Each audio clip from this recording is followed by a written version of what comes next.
எனக்கு விருது கொடுக்கும் போது கலாம் கேட்டார், நீ எங்கே படித்தா? ஜமாலில் படித்தேன், அதன் பிறகு நான் சென்ட் ஜோஸ்ல படித்தேன் சொன்னேன். ஜமாலில் ஒரு டெலஸ்கோப் இருக்குமே. இல்லை அங்கே இன்னொன்று பெரிய விஷயம், அங்கே பெரிய லைப்ரரி ஒன்று இருக்குன்னாரு. கலாம் கால் வைக்காத லைப்ரரி என்கிற ஒன்று இந்தியாவிலே இருக்க முடியாது பொழுது. படிப்பட்ட ஒரு தீவிர வாசிப்பாளர் கலாம். அவர் படித்த கல்லூரி அந்த சென்ட் ஜோசப்ஸ். சென்ட் ஜோசப்ஸ் தான் இந்தியாவினுடைய முதல் ஆர்ட்ஸ் காலேஜ். இந்த ஃபர்ஸ்ட் ஆர்ட்ஸ் காலேஜ் சென்ட் ஜோசப்ஸை உருவாக்கியவர்கள் 2 பேர். ரெவரண்ட் ஃபாதர் ரோனோ போனோ, 2 பேரும் ட்வின்ஸ். பிரான்ஸ் வழியா பாண்டிச்சேரிக்கு வந்துட்டு நேராக நாகப்பட்டினத்துக்கு போயிட்டாங்க. நாகப்பட்டினத்தில் ஆரம்பிச்சிடுறாங்க ஒரு குடிசையில். 36 பேரை சேர்க்குறாங்க. அதில் 26 பேர் இந்திய குழந்தைகள். College arts college. 26 ஆர்ட்ஸ் காலேஜில் 26 இந்திய குழந்தைகளை சேர்க்கும் பொழுது அனைத்து ஜாதியினரையும் சேர்க்கிறாங்க. அப்ப திரும்ப சிக்கல் வருகிறது. பெரிய போராட்டத்தை சந்திக்கிறாங்க. இந்த நிலையில் காலரா வந்து போனோ இறந்து விட்டார். ரோனோ மட்டும் தான் பாக்கி இருக்காரு. நாகப்பட்டினத்தில் சில விஷமிகள் கல்லூரிக்கு தீ மூட்டி விட்டார்கள்.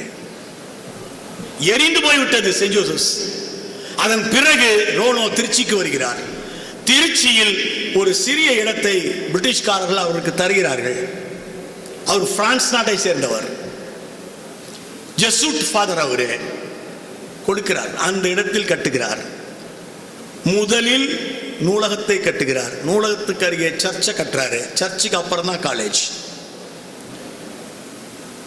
ஃபர்ஸ்ட் ஆர்ட்ஸ் காலேஜை கொண்டு வருவதற்கு இவ்வளவு பெரிய போராட்டம் நடந்திருக்கிறது.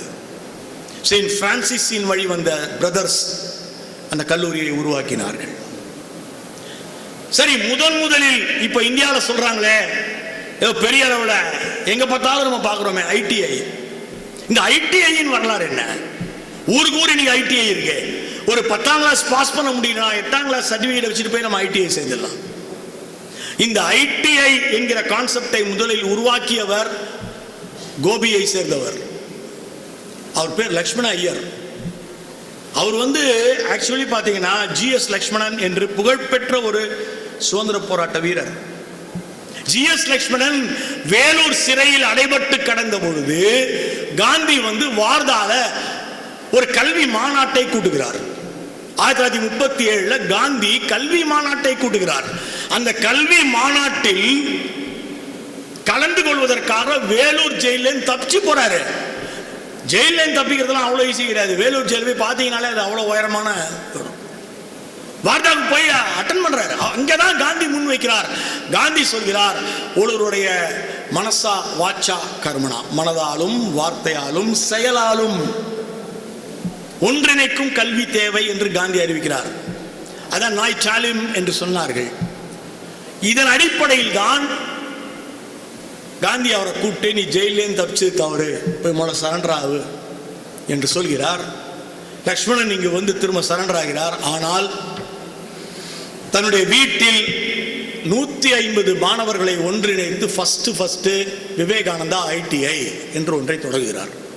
இந்த ஐடிஐல ஒருவர் படித்துவிட்டு வந்தால் போதும், அவரே வந்து ஒரு மெக்கானிக்கா இருக்கலாம், எப்படி வேணா இருக்கலாம், இப்படி பல விஷயங்களை சொல்லிக் கொடுக்கிறார்கள். பட்டறை தொழிலை சொல்லிக் கொடுக்கிறார்கள்.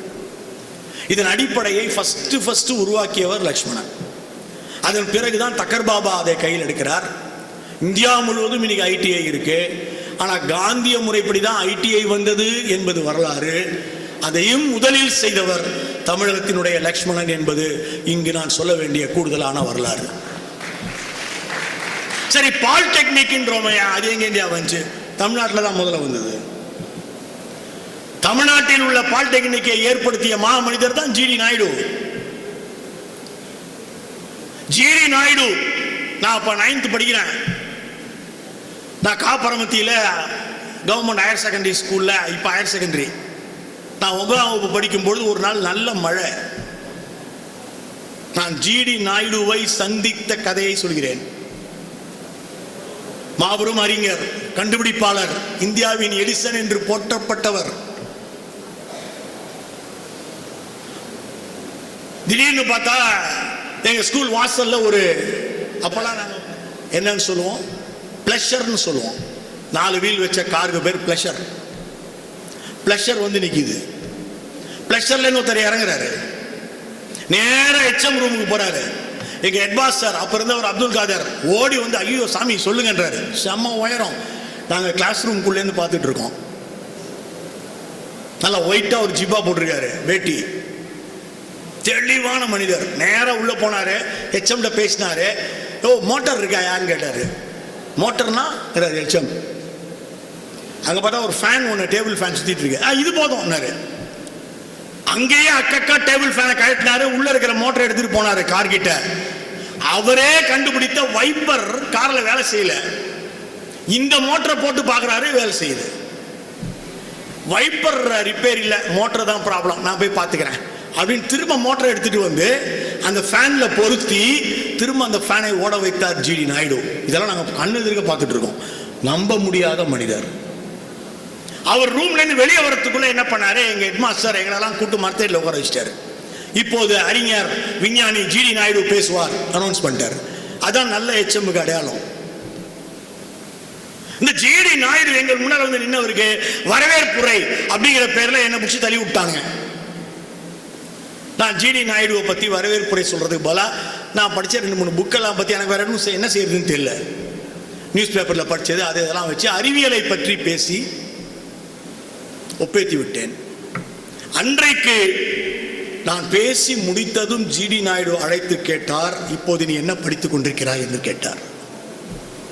அந்த குரல் இன்னும் ஒலித்துக் கொண்டிருப்பதால் நான் இப்போதும் வாசித்துக் கொண்டே இருக்கிறேன்.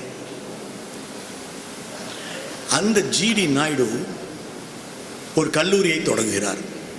சார் மொத்தம் 70 கண்டுபிடிப்புகள் சார் ஜிடி நாயுடுவோடது. அவரே செஞ்ச கால்குலேட்டர் அப்போதே விற்கப்பட்டது. பெரிய சைஸ்க்கு அவன் ரேடியோ வச்சிருந்த பொழுது இத்தினூண்டு. அவர் சொன்னாரு, நான் மிக விரைவில் தீப்பெட்டி அளவிற்கு ஒரு ரேடியோ கொடுப்பேன்னு சொன்னார் அறிஞர். அவர் ஸ்டார்ட் பண்ண இன்ஜினியரிங் காலேஜ்ல 3 விஷயங்கள் அவர் முன்மொழிந்தார். இப்பெல்லாம் இன்ஜினியரிங் காலேஜ் 4 வருஷம். அவர் சொன்னாரு, 1 வருஷத்திலேயே தியரியை முடிச்சிடலாம், மீதி 3 வருஷமும் நான் அவனுக்கு வேலை கொடுத்துட்றேன். பல்வேறு பணிகளை செஞ்சு இங்கேயே அவன் சம்பாதிக்க ஆரம்பிக்கிட்டோம். அவனுக்கு வந்து தொழிலிலும் அவனுக்கு வந்து ஃபுல் பிராக்டிஸ் கிடைக்கும். அவனுக்கு இதான் மெத்தடுன்னு சொல்லிட்டு அந்த மெத்தடை தன்னுடைய கல்லூரியில் அறிமுகம் செய்தார். இந்தியாவில் கிண்டியில் இருக்கிற இன்ஜினியரிங் காலேஜ் தான் ஃபர்ஸ்ட். ஆனால் அது கவர்மெண்டோடது. தனியார் பொறியியல் கல்லூரி என்றால் இந்தியாவிலேயே முதலில் உருவாக்கிய பெருமை நம்முடைய ஜிடி நாயுடு அவர்களை தான் சேரும். இந்த கல்லூரியிலிருந்து அந்த 3 ஆண்டு கால படிப்பு என்பதை மட்டும் எடுத்து அவர் என்ன பண்ணாரு, உனக்கு தியரி வரலையா பரவாயில்லடா, இந்த 3 வருஷத்தை மட்டும் பாரு, நான் டிப்ளமா கொடுக்குறேன் அப்படின்னு சொல்லிட்டு டக்குன்னு என்ன பண்ணாரு, ஜிடி நாயுடு பாலிடெக்னிக் காலேஜ் அப்படின்னு பக்கத்திலேயே ஒன்று போட்டு, தியரி கூட எழுத வராதவன் அங்க போ டிப்ளமா வாங்கிக்க, தியரி எழுத முடிஞ்சவன் இங்க போ டிகிரி வாங்கிக்க என்று ஒரு 2-in-1 என்கிற ஒரு அமைப்பை அற்புதமாக எழுதி ஏற்படுத்தி கொடுத்த பெருமை நம்முடைய மரியாதைக்குரிய ஜிடி நாயுடு அவர்கள். எனவே பாலிடெக்னிக்கிலும் முதலில் தொடங்கிய பெருமை தமிழகத்தை சேரும். இப்படி நாம் சொல்லிக்கொண்டே போகலாம். நாம் நம்முடைய இடத்தை சார்ந்து சிந்திக்கின்ற பொழுது 2 மனிதர்களை மறக்கக்கூடாது. ஒருவர் முத்துலட்சுமி ரெட்டி. அவரை பற்றி பேசாமல் ஒரு கல்வியியல் கல்லூரியினுடைய பதிப்பகத்தை திறந்து வைப்பது நியாயமில்லாதது. முத்துலட்சுமி ரெட்டி புதுக்கோட்டை சமஸ்தானத்தில் பிறந்தவர். அப்பெல்லாம் மகாராஜா தான். அவருடைய தந்தையின் பெயர் நாராயணசாமி. அவர் புதுக்கோட்டை மகாராஜா கல்லூரியில் இப்போ முதல்வராக இருக்காரு. அவர் தன் பெண்ணை படிக்க வைக்க விரும்பினாலும் அப்போதெல்லாம் எந்த பள்ளியிலையும் கல்லூரியும் கேர்ள்ஸ்க்கு இடம் கிடையாது. நான் சொல்றது 1919. ஒரு பள்ளிக்கூடத்து திண்ணையில போய் தன் அம்மாவோட முத்துலட்சுமி ரெட்டி உட்காந்துருப்பாங்க. திண்ணையில உட்காந்துருப்பாங்க. உள்ள கிளாஸ் நடந்துட்டு இருக்கும். ஜன்னல் வழியா கேட்டுட்டு இருப்பாங்க. முத்துலட்சுமி ரெட்டியினுடைய வாழ்க்கை வரலாறு புத்தகத்தை ஒவ்வொரு பெண்ணும் கண்டிப்பாக படிக்க வேண்டும். வெளியே உட்காந்து கேட்டுக்கிட்டு இருப்பாங்க. அவ்வளோதான், வெறும் கேள்வி ஞானம், எழுதிலாம் பார்க்க முடியாது. ஒரு நாள் இவங்க படுற அவஸ்தையை பார்த்துட்டு அவங்க அப்பா என்ன பண்றாரு, தான் கல்லூரியில் இருக்கிற 2 வாத்தியாரை விட்டு வீட்டில் கிளாஸ் எடுக்க சொல்றாரு. நீங்க வீட்டில் கிளாஸ் எடுக்கிறதா இருந்தால் என் பொண்ணுக்கு 3 தான் சொல்லி தரணும், மொழி பாடங்கள் தவிர வேற எதையுமே சொல்லித்தரக்கூடாதுன்னு கட்டளை. நம்முடைய மணிகண்டன் சொன்னது போல மொழி அறிவு தான் பெண்களுக்கு அதிகம்னு அவர் நினைச்சாரோ என்னவோ தெரியல. மொழி அறிவு மட்டுமல்ல, அனைத்து மெய்யறிவிலும் பெண்களே சிறந்தவர்கள் என்று நான் சான்றளிக்கிறேன்.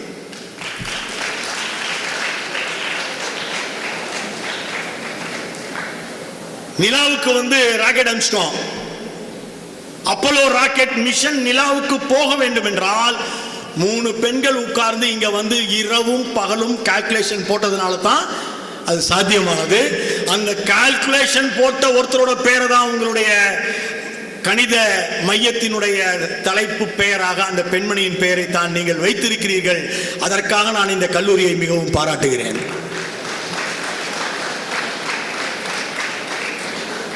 நூறு விஞ்ஞானிகள் என்று இன்றைய இந்திய விஞ்ஞானிகள் 100 என்று நான் ஒரு தொடர் செய்திருக்கிறேன்.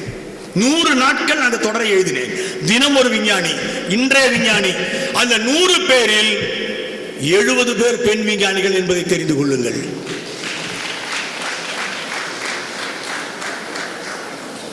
எனவே முத்துலட்சுமி ரெட்டிக்கு இதைத்தான் சொல்லி கொடுக்கணும்னு பேராசிரியர் நாராயணசாமி நியமித்த ஆசிரியர்கள் அவரை ஏமாற்றினார்கள். குறுக்கால போய் அந்த பொண்ணுக்கு சயின்ஸ், மேக்ஸ் எல்லாத்தையும் சொல்லி கொடுத்துட்டான். மெட்ரிகுலேஷன் தேர்வில் எழுதணும், மெட்ரிகுலேஷன் தேர்வு எழுதணும். முத்துலட்சுமின்னு பேர் கொடுத்தா எழுத விட மாட்டான். அந்த பொண்ணு பி முத்து அப்படின்னு பேர் கொடுக்குது. ஆம்பளன் நினைச்சு எக்ஸாம் எழுத விட்டுட்டான் பிரிட்டிஷ்காரன். எழுதி முடிச்சதும் பார்த்தா மாநில அளவில் முதல் மதிப்பெண் பி முத்து. இப்ப என்ன செய்யறது, அது பொண்ணுதான் தெரிஞ்சு போச்சு. ஐயோ சர்டிபிகேட்லாம் ரொம்ப கஷ்டமா, எப்படிமா கொடுக்குறதுன்னு சொல்லிட்டு எஸ்எல்சி சர்டிபிகேட்ல அது வரைக்கும் ஈ மட்டும் தான் இருக்கும்.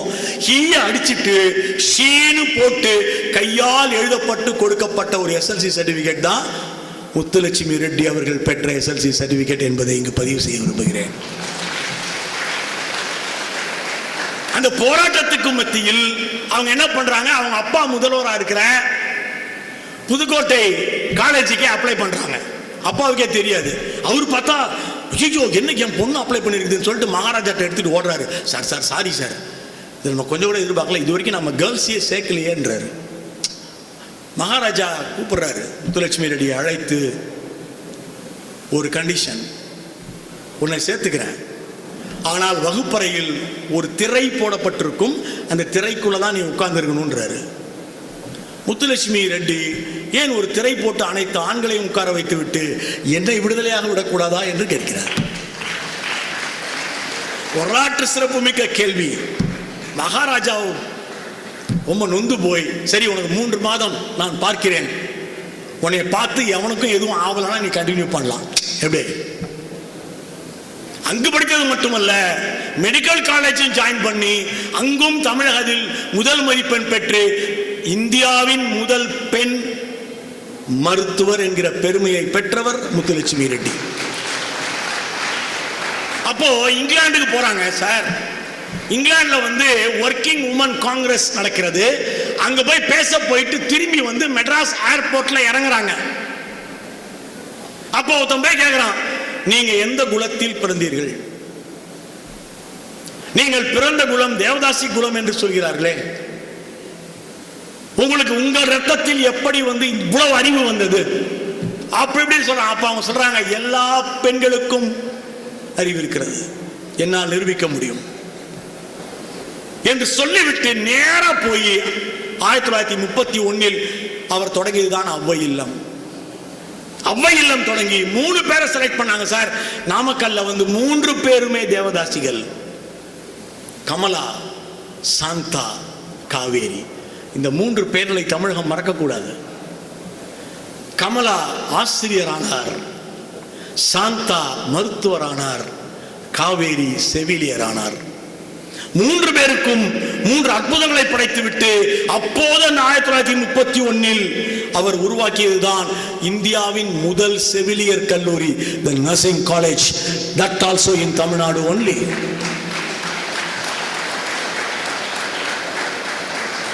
தமிழகத்தில் முதல் கல்வியியல் கல்லூரி எங்கே தொடங்கப்பட்டது? தமிழகத்தின் முதல் கல்வியியல் கல்லூரி 1887 ஆண்டு வேப்பேரியில் கவர்மெண்ட் நார்மல் ஸ்கூல் என்கிற பெயரில் தொடங்கப்பட்டது institute of advanced studies in education என்று மாற்றப்பட்டது. இந்த கல்வி நிறுவனத்தில் கல்வி கற்ற மனிதர் தான் டாக்டர் ராதாகிருஷ்ணன் மற்றும் சிந்தனை சிற்பி சிங்காரவேலர். ஜோசப் ஸ்டாலின் என்று இப்ப நம்ம ஆச்சரியப்படுறது என்னன்னா, எவ்வளவுதான் நாம் முயற்சி செய்தாலும் அமெரிக்க சார்பு வருவதை விட நாம் ரஷ்யா பக்கம் அதிகம் சார்ந்திருக்கிறோம். முன்பிருந்த சோவியத் யூனியனும் ரஷ்யாவும் நட்பு நாடுகளாக நம்மிடம் வந்து கொண்டே இருக்கின்றன. நாம் எவ்வளவு முயற்சி பண்ணாலும் ஜவஹர்லால் நேரு அவர்கள் வழங்கிய நான் அலைன்டு மூவ்மெண்ட் அணி சேரா நாடுகள் கூட்டமைப்பில் நாம் நிற்கிறோம்.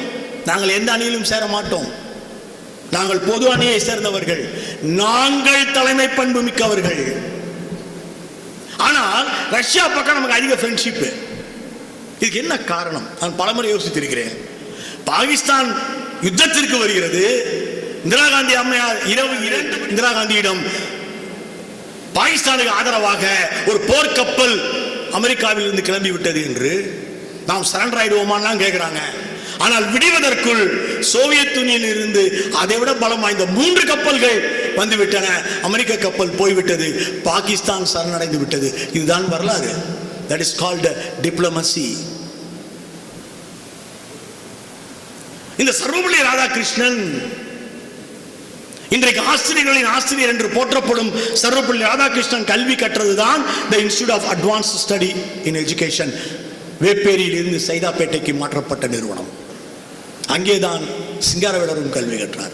ஏன் இருவரையும் சேர்த்து சொல்கிறேன் என்றால் 1948 வருடத்தில் இருந்து 1959 வருடம் வரை சர்வபள்ளி ராதாகிருஷ்ணன் சோவியத் யூனியனின் இந்திய தூதராக நியமிக்கப்பட்டிருந்தார்.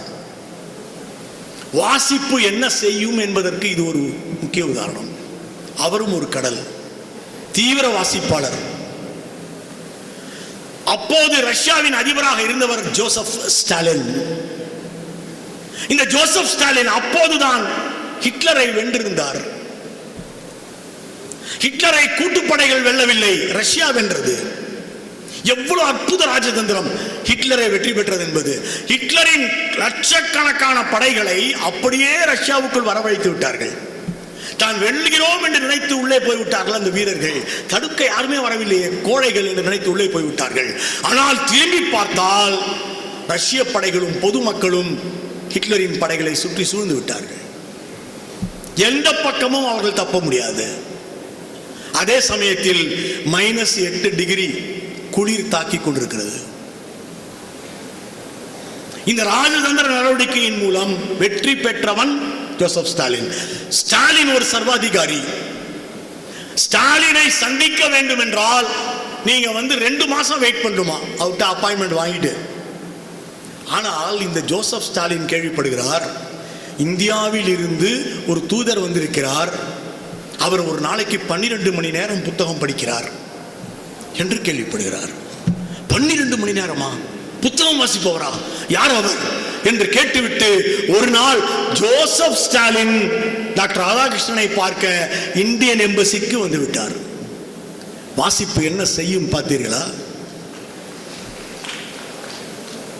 ஈவே துர்கானவ் அவர்கள் மொழிபெயர்த்த திருக்குறள் ரஷ்ய மொழிபெயர்ப்பை டாக்டர் ராதாகிருஷ்ணன் ஜோசப் ஸ்டாலினிடம் அன்பளிப்பாக வழங்குகிறார்.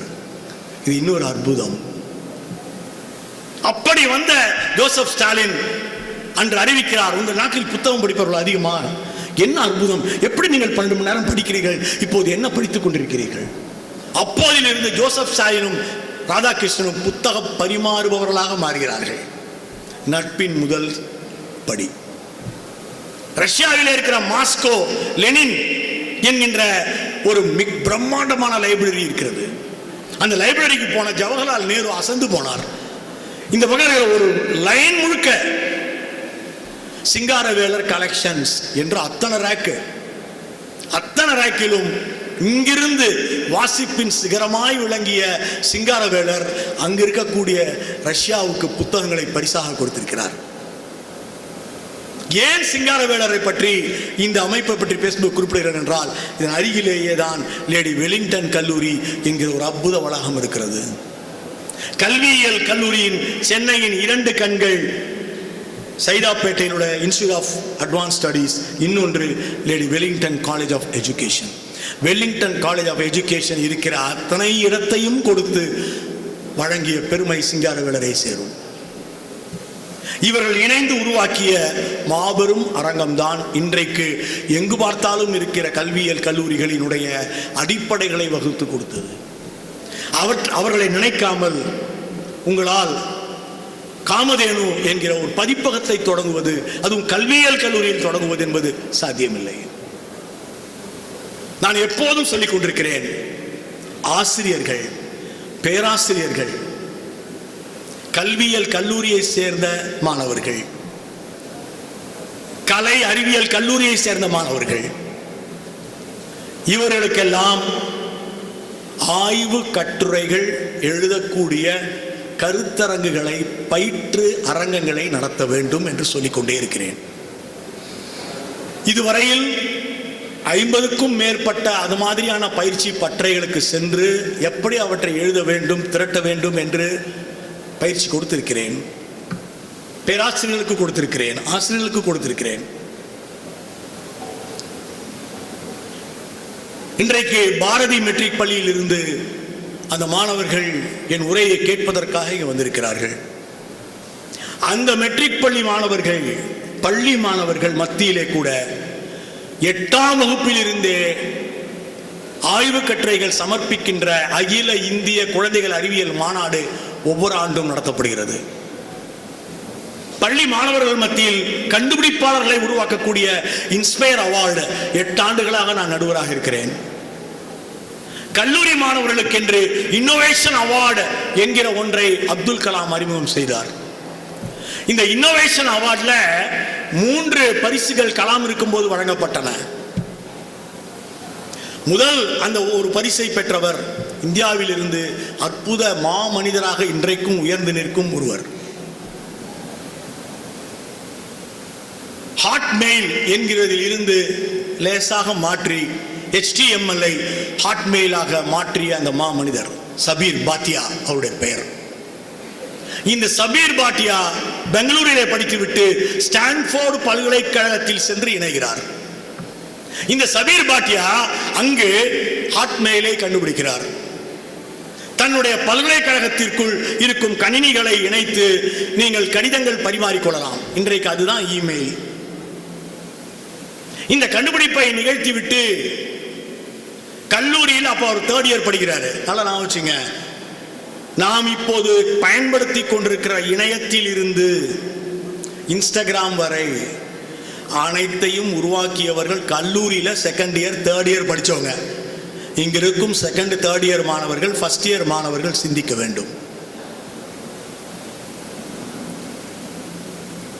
கண்டுபிடிச்சு வீட்டுக்கு போயிட்டாரு. அப்படி ஒன்று இருக்கிறது என்பதை அறிந்து கொண்டு ஒரு நாள் பார்த்தா சாயந்தரம் யாரோ கதவை தட்டுறாங்க. சபீர் பாட்டி அவர் அம்மா போய் கதவை திறக்கிறாங்க. பில்கேட்ஸ் நிற்கிறாரு. அந்த அம்மா ஐயோ உள்ள போறாங்க. டேய் பில்கேட்ஸ் வந்திருக்காரா, என்னடா பண்ண, எதையா உடச்சியாடா அப்படின்னு போய் கேட்குறாங்க. நம்ம ஆளுங்களுக்கெல்லாம் பசங்க மேல நம்பிக்கை கிடையாது. உள்ளே அவங்க அப்பா வந்தாரு. அவங்க அப்பா இந்தியன் எம்பசியில் வேலை பார்த்தவர். சார் நீங்களா சார், வாங்க சார் உட்காருங்க சார் என்ன உட்கார சொல்லிட்டு அவர் கேட்டார். சார் என் பையனுக்கு ஏதாவது ஒரு வேலை கீழே போட்டு கொடுங்க சார். நான் அதுக்கு வரல, அவனை கூப்பிடுங்கன்னாரு பில்கேட்ஸ். வந்து உட்காந்தாரு. ஹாட்மெயில் பார்த்தேன், வண்டர்ஃபுல் ப்ராடக்ட் அப்படின்னாரு. அம்மா நீங்கள் உள்ள போறீங்களா? இல்லை காஃபி சாப்பிட்றாரன், ப்ளீஸ் கோ இன்சைட். டேய் என்னடா? அவங்க அப்பா உள்ள போங்கப்பா, உங்களுக்கு வேலை இருக்குல்ல போங்க. சபீர் பாட்டியாவும் பில்கேட்ஸும் எதிரெதிரே அமர்ந்திருக்கிறார்கள். பாட்டியா மை ஸ்டோரி புக்கை படிக்க மறந்துடாதீங்க. பில் கேட்ஸ் கேட்கிறார், how much I have to pay? I want that product. Sir, I want $4 million. $4 million? Too much. Sir, $4 million, sir, I can do. முதல்ல அப்படின்னா என்னன்னு தெரியணும். ஒரு மில்லியனுக்கு எத்தனை சைபர்னு தெரியணும். $4 million நீங்க யார்கிட்டயாவது இதை வித்தீங்கன்னா நான் உங்களுக்கு ஆபீஸ்ல செலவு வைக்கிறேன், வட்டுமா பை அப்படின்னு சொல்லிட்டு பில் கேட்ஸ் போய் விட்டாராம். 3 ஆண்டுகள் கழித்து யாஹூ நிறுவனம், அப்ப அது பில் கேட்ஸ் கையில் இல்ல, யாஹூ நிறுவனம் ஹாட் மெயில் என்று அழைக்கப்படும் ஷபீர் பாட்டியாவின் மெயிலை $10 மில்லியன் கொடுத்து வாங்கியது.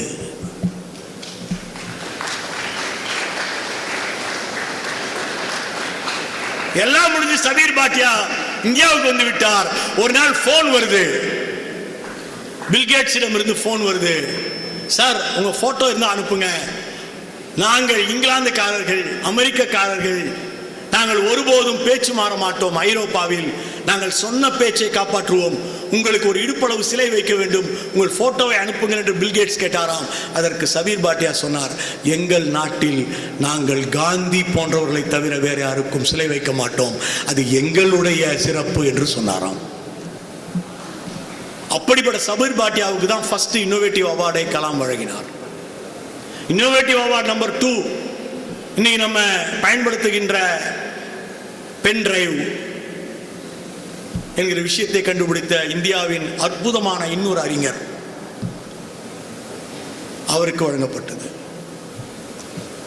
இப்போது 17 இன்னோவேட்டிவ் அவார்ட்ஸ் முடிந்திருக்கிறது. 18வது இன்னோவேட்டிவ் அவார்டை இந்த கல்லூரியில் இருந்து யாராவது வாங்கலாம் அல்லவா? அந்த ஆதங்கத்தில் உங்களோடு சொல்லிக் கொண்டிருக்கிறேன். இந்த கல்வி போராளிகளில் இறுதியாக நாம் சந்திக்க வேண்டியவர் மரியாதைக்குரிய சுப்பிரமணிய பாரதி. பாரதி இல்லாமல், சார் பாரதிக்கும் கல்விக்கு என்ன சார்? ஆமா சார், கல்வியை பத்திலாம் நிறைய பாடியிருக்காரு. இல்ல, பாரதி ஒரு ஆசிரியராக இருந்தார். ஒரு கல்வியியல் கல்லூரியின் ஆசிரியர்களும் இருக்கிறார்கள். நாளை உருவாக போகின்ற கல்வியியல் கல்லூரியின் மாணவர்கள் இங்கு இருக்கிறார்கள். கலை அறிவியல் கல்லூரி ஆசிரியர்கள் இருக்கிறார்கள். பாரதி மெட்ரிக் ஆசிரியர்கள் இருக்கிறார்கள். நாளை ஆசிரியராக போகும், இன்றைய மாணவராக இருக்க போகும் நீங்கள் எல்லாம் இங்கு இருக்கிறீர்கள். பாரதி 1904ஆம் ஆண்டு சேதுபதி ஹை ஸ்கூல் மதுரை ஸ்கூல்ல டீச்சரா இருக்கார். அவர் திலகரை பத்தி, அவரை ஆதரித்து அன்னி பெசன்ட் அம்மையாரை மோசமாக சித்தரித்து ஒரு கட்டுரையை அவர் அந்த காலத்தில் இந்தியா பத்திரிகையில் எழுதிவிட்டார். எனவே அவர் பெயரில் கைது வாரண்ட் பிறப்பித்தார்கள். அவர் வாத்தியாரா இருக்காரு. அந்த ஸ்கூல்ல லஞ்ச் டைம் போலீஸ்காரங்க எப்ப வேணா அரெஸ்ட் பண்ண வந்துருவாங்கன்னு நியூஸ் வந்து போச்சு. பாரதி அவர் பாட்டுக்கு போயிருக்கலாம். ஆனால் பாரதி எழுதி வச்சுட்டு போறாரு. சார் இன்னைக்கெல்லாம் ஒரு வாத்தியாரா மத்தியானத்தோட அனுப்புறோம்னு வச்சுங்களேன், போக வேண்டிய அவசியம் தான். வாத்தியார் என்ன எழுதுவாரு? இல்லை யாரா வேணா இருக்கட்டும், என் சம்பள பாக்கியை கொஞ்சம் கொடுத்துருங்க, இந்த பிஎஃப்ஜிஎஃப்லாம் கொஞ்சம் இருந்ததுன்னா கொஞ்சம் செட்டில் பண்ணுங்க, இப்படிதான் எழுதுவான். பாரதி ஒரு கடிதம் எழுதுகிறான். அந்த கடிதத்தை படிக்கிறேன். மிக முக்கியமான அற்புதமான ஒரு கடிதம். பாரதி டீச்சரா இருந்தப்போ, அப்போ இறையன்பு கடலூர்ல டெப்டி கலெக்டர். பாரதியார் கடலூர் சிறையில் அடைக்கப்பட்டிருந்தார் 1912. பாரதியார் கடலூர் சிறையில் அடைக்கப்பட்டிருந்த நாட்களில் எந்த ரூம்ல இருந்தாரு, அந்த ரூமை பார்க்கணும் அப்படின்னு சொல்லிட்டு இறையன்பை அழைத்து கொண்டு அந்த ஜெயில போய் பார்க்கணும். பாரதி தன்னுடைய 35வது பிறந்த நாளை அந்த சிறையில் தான் அனுபவித்திருக்கிறான். அந்த சிறையில் இருந்து கொண்டுதான் பாஞ்சாலி சபதத்தை பாரதி எழுதினான். பிரிட்டிஷ்கார மாதிரி ரெக்கார்ட்ஸை பேணி பாதுகாக்க எவனாலையும் முடியாது. அந்த டேட்ல பாரதியை பார்க்க யார் வந்தாங்க அப்படின்னு சொல்லிட்டு கரெக்டா எழுதி வச்சிருக்கான். சிங்காரவேலர்னு ஒருத்தர் வந்திருக்காரு, பாரதி கொடுத்த கவிதையெல்லாம் புடிங்கின்னு போட்டாரு எழுதிக்கிறான். அந்த ரூமை தேடி கண்டுபிடிக்கிறதுக்கு அப்போ வேதநாயகம் ஒருத்தர் கூட வந்தார். அவர் இராணுவத்தில் இருந்தவர், ரொம்ப வயசானவர். அந்த சேதுபதி ஸ்கூல்ல பாரதி வகுப்படுத்தப்போ படிச்சவர் அவங்க அப்பாவாம். ஒரு நாள் பாரதி எப்ப பாரு அவங்க அப்பாவை, உன் தலையில களிமண்ணு தான் இருக்குது, உன் தலையில களிமண்ணு தான் இருக்குன்னு திட்டிகிட்டே இருந்தாராம். சாயந்தரம் ஆகும் பொழுது பாவம் இவன் நம்ம நொந்து போயிட போறான், இவனை போய் காலையில நம்ம இப்படி சொல்லிட்டோமே பாரதிக்கே தோணி போயிடுச்சு. அவ பாரதி எழுந்துரு என்று அவனை எழுப்பி நிற்க வச்சு போர்டு பக்கம் திரும்பி நின்றுக்கிட்டு, எல்லார் தலையிலும் மண் தான் இருக்கிறது புரிந்துகொள் அப்படி சொல்லிட்டு மண்டை அப்படின்னு போர்டில் எழுதி, இதுக்கு என்னடா பேரு? மண்டை சார். நீ எல்லாரும் தள்ள கை வைக்க, மண் பாத்தியா, எல்லா மண்டையிலும் மண் இருக்குல்ல, மண் இல்லாம மண்டை இல்லடா, உட்காரு என்று சிரித்து கொண்டே சொல்லி மாணவன் வீடு போவதற்குள் அவனை இயல்பு நிலைக்கு கொண்டு வந்து விட்டார். இப்படி பாரதியை பத்தி நிறைய டீச்சரா இருந்தப்போ என்னெல்லாம் செஞ்சாருன்னு இருக்கு. ஆனா இது கொடுமை சார். லெட்டர் எழுதுறான் பாரதி, என்ன திமிர் பாருங்க. ஸ்ரீமான் ஸ்ரீ ஹெட்மாஸ்டர் பேர் எழுதிட்டான். நமஸ்காரம், இன்றோடு நாம் விடைபெறுகிறோம். அடுத்த வரி, இன்றோடு நாம் விடைபெறுகிறோம். அடுத்த வரி எழுதுறான், ஒரு விண்ணப்பம், மகா விண்ணப்பம். அடுத்த வரி, மாணவரில், இதான் நம்மளை பத்தி எழுதுறான், நம்ம தான் அது. மாணவரில் மெல்ல பயிலுவோர் உண்டு, சிலர் கல்வி பழக மாட்டார், சிலர் பழகியும் தேர மாட்டார், சிலர் கேள்வி கேட்க மாட்டார், சிலர் கேட்டும் விடை பொருள் தெளிய மாட்டார். பாரதி எழுதுகிறான், சிலர் எதையுமே தெளிவுற காண மாட்டார், சிலர் தெளிந்தும் கலங்குவார். பிறர் ஓரடியில் செய்வதை இவர்கள் 100 அடியில் செய்வார்கள், பிறர் 10 அடியில் செய்வதை இவர்கள் 1000 அடியில் செய்வார்கள். நீர் இவர்களை வெறுப்பது எமக்கு ஏற்புடையதல்ல. பாரதி சொல்றான், ஹெட்மாஸ்டர், இவனை போய் வெறுக்கிறிய?